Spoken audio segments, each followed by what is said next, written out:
नमस्कार मंडळी, ऐरावत डेअरीज ऑफिशियलच्या स्कॅन द कोड सिरीजमध्ये आपलं स्वागत आहे। आजच्या पहिल्या एपिसोडमध्ये आपण सांगणार आहोत दुधाबद्दल। दूध म्हणजे काय हो राव, मजाक करता? आम्हाला आता दूध म्हणजे नाही माहिती असेल, ऐकून घ्या। माहिती असेल तरी ऐकून घ्या, काहीतरी नवीनच सांगणार आहे मी। दूध म्हणजे पाण्याच्या रूपात असलेले न्यूट्रिशन। आता जे न्यूट्रिशन आहे दुधामध्ये ते असतात दोन प्रकारचे, फॅट आणि SNF। SNF म्हणजे सॉलिड नॉट फॅट, म्हणजे फॅटला सोडून असणारे इतर घटक, जसे की ते विटॅमिन झाले, मिनरल झाले आणि कार्बोहायड्रेट झाले।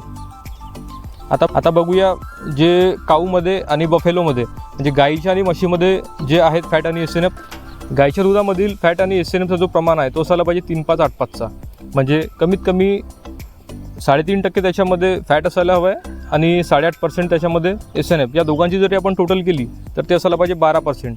म्हणजे गाईच्या दुधामध्ये कमीत कमी 12% न्यूट्रिशन असायला हवे आहेत आणि 88% त्याच्यामध्ये पाणी असते। दूध म्हणजे पाणी आधारित न्यूट्रिशन आहेत।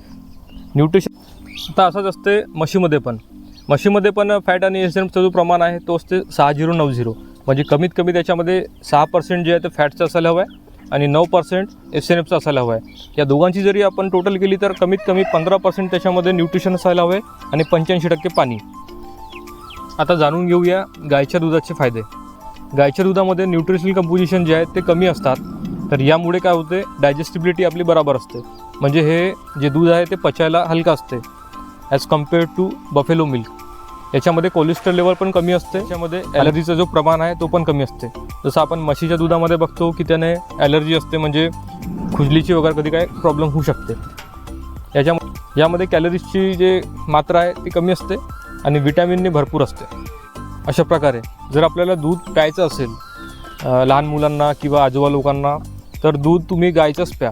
म्हशीचं दूध जर पिला तर त्याच्यामध्ये न्यूट्रिशनल कंपोजिशन जास्ती असतात, त्याचे फायदे न असून त्याचं नुकसान व्हायचे चान्सेस जास्त आहेत। आता आपण जाणून घेऊया म्हशीच्या दुधाचे फायदे।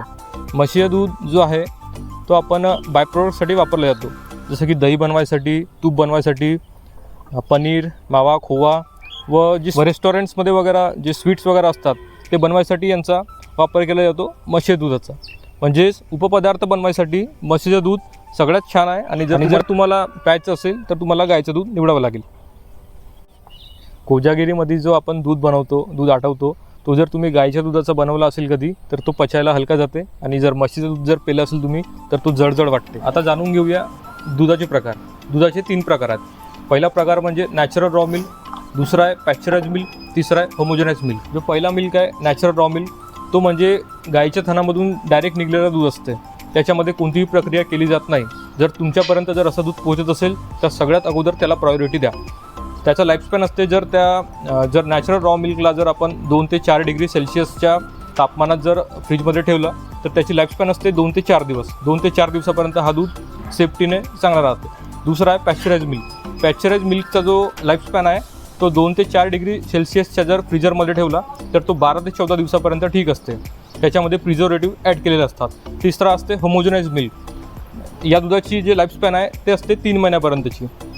जर त्याला 2 ते 4 डिग्री सेल्सिअसवर आपण स्टोअर केलं तर तो 3 महिने चालते। शक्यतो हा जो होमोजेनाइज मिल्क आहे याला घेणे टाळा। जो दूध नैसर्गिक परिस्थितीत 2 ते 4 दिवसामध्ये खराब होत असेल आणि अशा दुधावर प्रक्रिया करून जर आपण 12 ते 14 दिवस आणि 3-3 महिन्यापर्यंत जर आपण दूध वापरून राहिलो तर आपल्याला न्यूट्रिशन तिथे काहीच नाही मिळत आहे। तर अशा प्रकारे जर आपल्यापर्यंत नॅचरल प्युअर मिल्क जो रॉ मिल्क आहे जर पोहोचत असेल तर त्याला मेन प्रायोरिटी द्या। तर अशा प्रकारे आपण घेऊन येतो नॅचरल प्युअर मिल्क। आमच्या गाईंचा जो आमच्या फार्मचा आहे हा नॅचरल प्युअर रॉ मिल्क आहे। यामध्ये अर्धा लिटरची एक बॉटल असणार आहे आणि 1 लिटरची एक बॉटल असणार आहे। जाणून घेऊया याच्याबद्दल। समोर लिहिलं आहे 100% natural pure milk, non pasteurise, non homogenise, म्हणजे याच्यामध्ये पॅश्चराइजची प्रोसेस नाही झालेली आहे आणि होमोजेनाइज पण नाही आहे। आपले 2 बॉटलमध्ये येणार आहे, एक 1000 mlचा एक पॅक राहील आणि 500 mlचा एक पॅक राहील। आपला जो फार्म आहे तो फुल्ली ऑटोमेटेड प्लॅन आहे। याच्यामध्ये आपण ह्युमन टच वगैरे होत नाही, पूर्ण इथं लिहिलेलं आहे no human touch, no plastic, no adulteration, no processing, no preservative. Fully automated milking process आहे आणि फार्म फ्रेश मिल्क आहे। साईडला तुम्हाला कोड स्कॅन करायचा आहे, याच्याने तुम्ही आमच्या डायरेक्ट यूट्यूब चॅनलसोबत कनेक्ट व्हाल, म्हणून आपण या सिरीजचं नाव ठेवलेलं आहे स्कॅन द कोड सिरीज। या स्कॅन द कोड सिरीजमध्ये आपण दुधाबद्दल जो अवेअरनेस आहे, जो लोकांना माहिती नाही, जो आपण 40 रुपयात दुधात पाणी टाकलेलं दूध घेतो त्याचे दुष्परिणाम, जो दूध आपण काहीतरी न्यूट्रिशन्स असायला हवे यासाठी आपण घेतो, पण त्याच्यामध्ये तसं काहीच नसते. दुधात पाणी म्हणजे जहर. दुधात पाणी म्हणजे जहर काही सायंटिफिकली प्रूव्हन नाही, पण ज्या दुधामध्ये ऑलरेडी 85 ते 88% पाणी असते त्या दुधामध्ये आपण आणखी लोटाभर पाणी टाकतो आणि विकतो. याच्याने काय मिळत असेल? न्यूट्रिशन त्याच्यामधले सगळे खतम होऊन जातात. तुम्हाला जो पाहिजे तो मिळत नाही. या विश्वासासह आपण घेऊन येतो आपला प्रोडक्ट ऐरावत मिल्क्स.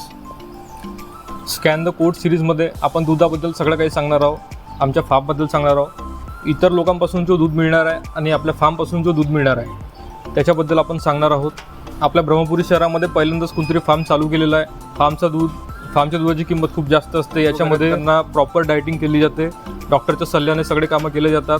वॅक्सिनेशन, सायवालचं प्रजाती आहे, सायवाल क्रॉस आहे, जर्सी क्रॉस आहे आणि काही HF आहे. या साईडचं सांगा सर. सायवाल आहे, सायवाल जर्सी क्रॉस आहे. आपली जी सिरीज चालू होणार आहे scan the code series. Scan the code सिरीजमध्ये आम्ही आमच्या फार्मबद्दल सगळी माहिती देणार आहोत की इतर लोकांपेक्षा आमच्या फार्मचं दूध काय वेगळं आहे, याच्यामध्ये कशाप्रकारे दूध काढला जाते, कोणत्या प्रकारचं आपण खाद्य चारतो. आम्ही तणीस टाकत नाही, आम्ही सुक्या चाऱ्यामध्ये तणसीचा वापर करत नाही. आम्ही शक्यतो गवांडा, चण्याचा भुसा, मुंगाचा, उडदाचा असं वापरलं जाते. आणि हिरव्या चाऱ्यामध्ये साधा गवत न देता आम्ही 4G नेपियर सोबत ज्वारीचा गवत यांचा पुरवठा करतो. आणि खाद्यामध्ये टाईप 1 खाद्य, आम्ही टाईप 2 खाद्य चारत नाही. टाईप 1चा खाद्य थोडा महागडा येते, टाईप 1चा खाद्य चारतो. सोबत ढेप जे एकदम महाग, ज्याच्यामध्ये ऑइलचा कंटेंट जास्त असते, थोडी महागडी असते, आम्ही तेच चारतो. या सगळ्यांना जोड देण्यासाठी मिनरल मिक्सचर आणि कॅल्शियम हा थोडा महागडा विषय आहे, तरी पण आपण करतो. मिनरल मिक्सचर आणि कॅल्शियमने दूध वाढत नाही, याने फक्त दुधाची क्वालिटी वाढते. आपल्यापर्यंत चांगल्या क्वालिटीचा दूध यावा यासाठी आपण भरपूर प्रयत्न करीत आहोत. धन्यवाद मंडळी. Airavat dairies official signing off.